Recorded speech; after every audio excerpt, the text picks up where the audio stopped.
ಮನೆಯಲ್ಲಿ ಇಡ್ಲಿ ಮಾಡಿದಾಗ ಅದಕ್ಕೆ ಒಂದು ಹೋಟೆಲ್ ಸ್ಟೈಲ್ನಲ್ಲಿ ನೀರು ಚಟ್ನಿ ಹಾಕಿ ಈ ಥರ ಕೊಟ್ಟರೆ ಯಾರಿಗೆ ಬೇಡ ಅನಿಸುತ್ತೆ ಹೇಳಿ. ಹಾಗಾದರೆ ಇದನ್ನು ಹೇಗೆ ಮಾಡೋದು ಅಂತ ನೋಡೋಣ. ಶ್ರೀಮಾನ್ಸ್ ಕಿಚನ್ಗೆ ಸ್ವಾಗತ. ನಾನು ಮಾನಸ. ಈ ಹೋಟೆಲ್ ಸ್ಟೈಲ್ನ ನೀರು ಚಟ್ನಿ ಮಾಡೋಕ್ಕೆ ನಾನು ಇಲ್ಲಿ ಒಂದು ಅರ್ಧ ಬೌಲ್ ಆಗುವಷ್ಟು ಕಡಲೆ ಬೀಜ ಅಥವಾ ನೆಲಗಡಲೆ ತಗೊಂಡಿದ್ದೀನಿ. ಹಾಗೆ ಇದಕ್ಕೆ ಅಷ್ಟೇ ಪ್ರಮಾಣದಲ್ಲಿ ಹುರಿಗಡಲೆ ಕೂಡ ಹಾಕಿದ್ದೀನಿ. ಈಗ ಸ್ಟವ್ ಆನ್ ಮಾಡಿ ಬಾಣಲೆಗೆ ಇವೆರಡನ್ನು ಹಾಕಿ ಈ ಥರ ಕಂದು ಬಣ್ಣ ಬರೋ ತನಕ ಹುರ್ಕೊಂಡು ಇಟ್ಕೊಂಡಿದ್ದೀನಿ. ನೋಡಿ, ಈಗ ಇದನ್ನು ಹುರಿದಿದ್ದು ಸಾಕು.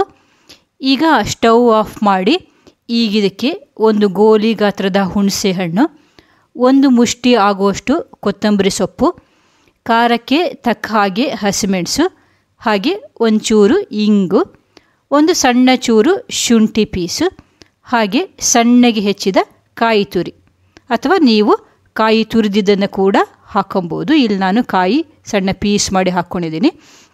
ಇದನ್ನು ಹಾಕಿದ್ದೀನಿ. ಈಗ ಇದು ಚೆನ್ನಾಗಿ ಆರಿದ ಮೇಲೆ ಇದನ್ನು ಮಿಕ್ಸಿ ಜಾರಿಗೆ ಹಾಕಿ ರುಚಿಗೆ ಬೇಕಾದಷ್ಟು ಉಪ್ಪು ಹಾಕಿ ಸ್ವಲ್ಪ ನೀರು ಹಾಕಿ ಇದನ್ನು ಈ ಥರ ನುಣ್ಣಗೆ ರುಬ್ಬಿ ಇಟ್ಕೊಂಡಿದ್ದೀನಿ.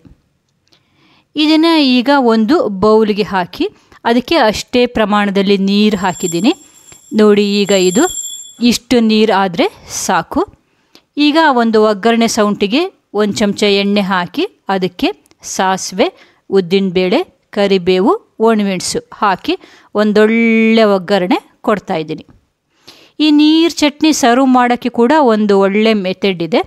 ಮೊದಲಿಗೆ ನಾವು ಪ್ಲೇಟಿಗೆ ಈ ಇಡ್ಲಿಗಳನ್ನು ಹಾಕ್ಕೊಂಡು ಈ ಚಟ್ನಿಯನ್ನು ಬೌಲ್ನಲ್ಲಿ ಇಡೋದಿಲ್ಲ, ಹೀಗೆ ಈ ಥರ ಇಡ್ಲಿ ಮೇಲೆ ಸುರಿದು ಕೊಡಬೇಕು.